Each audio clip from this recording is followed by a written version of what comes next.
आप देख रहे हैं इंडिया टाउन न्यूज, भारत की बात। रायपुर छत्तीसगढ़ की राजधानी और अब एक नया पुलिसिंग प्रयोग। एक शहर लेकिन दो सिस्टम। आधा रायपुर पुलिस कमिश्नर के हवाले और आधा अब भी एसपी के भरोसे। क्या इससे अपराध पर लगेगा लगाम या फिर बढ़ेगी प्रशासनिक उलझन? नमस्कार, आप देख रहे हैं इंडिया टाउन न्यूज और मैं हूं आपके साथ सुरभि शुक्ला। आज इस खास रिपोर्ट में समझेंगे कि रायपुर की पुलिसिंग अब किनके हाथ में है और क्या वाकई कमिश्नरी सिस्टम शहर के लिए गेम चेंजर साबित होगा।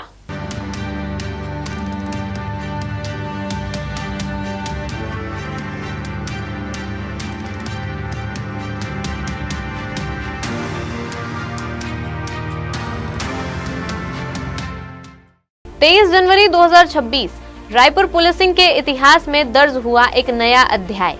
कमिश्नरी सिस्टम लागू होते ही आईपीएस संजीव शुक्ला ने रायपुर के पहले पुलिस कमिश्नर के रूप में कार्यभार संभाल लिया। 2004 बैच के वरिष्ठ आईपीएस अधिकारी संजीव शुक्ला इससे पहले बिलासपुर रेंज के आईजी थे। अब सीधे राजधानी की कानून व्यवस्था की कमान उनके हाथ में है। कमिश्नरी लागू होते ही प्रशासनिक स्तर पर बड़ा फेरबदल भी किया गया। श्वेता श्रीवास्तव सिन्हा को रायपुर ग्रामीण की पुलिस अधीक्षक बनाया गया। वहीं रायपुर के एसएसपी रहे डॉक्टर लाल उमेद सिंह को जशपुर भेजा गया।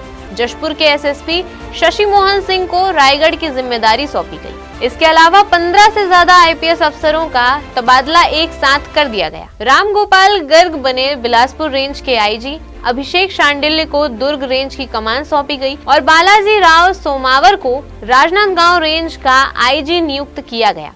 कुल मिलाकर पूरी पुलिस व्यवस्था को नए सिरे से रीडिजाइन किया गया। लेकिन सबसे बड़ा सवाल, क्या पूरा रायपुर कमिश्नरी सिस्टम के तहत आया?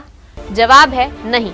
रायपुर जिले को दो हिस्सों में बांट दिया गया। पहला, 21 थाने अब पुलिस कमिश्नर के अधीन है। दूसरा, 12 थाने अब भी एसपी के नियंत्रण में है। यानी एक शहर लेकिन दो पुलिसिंग मॉडल।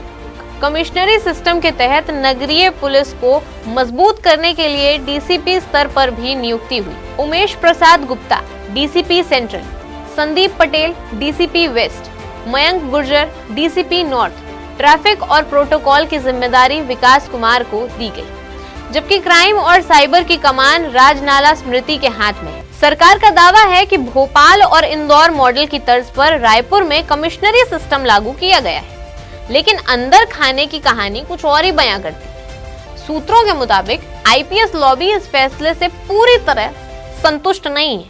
उनका कहना है कि जब पूरा जिला एक है तो पुलिसिंग दो तरफ की क्यों?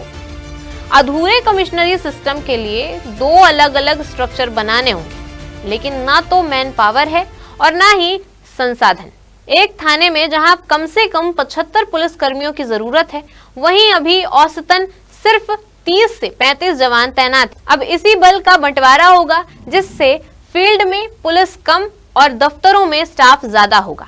सीमाओं के बंटवारे को लेकर भी सवाल उठ रहे हैं। ग्रामीण इलाका होने के बावजूद उरला को कमिश्नरी में शामिल किया गया है, जबकि मुजगहन समेत 10 थानों को ग्रामीण पुलिस के हवाले कर दिया गया।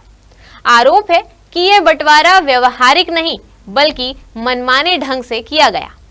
दिलचस्प बात तो ये भी है कि एडीजी प्रदीप गुप्ता की अध्यक्षता वाली कमेटी ने पूरे रायपुर जिले में कमिश्नरी सिस्टम लागू करने की सिफारिश की थी।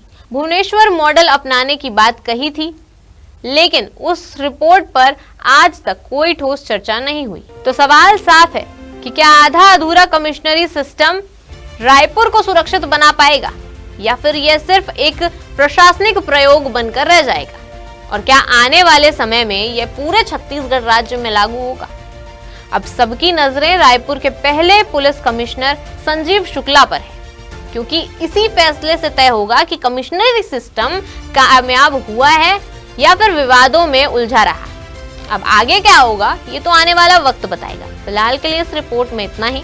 अब मुझे दीजिए इजाजत और आप देखते रहिए इंडिया टाउन न्यूज, भारत की बात। नमस्कार। आप देख रहे हैं इंडिया टाउन न्यूज, भारत की बात।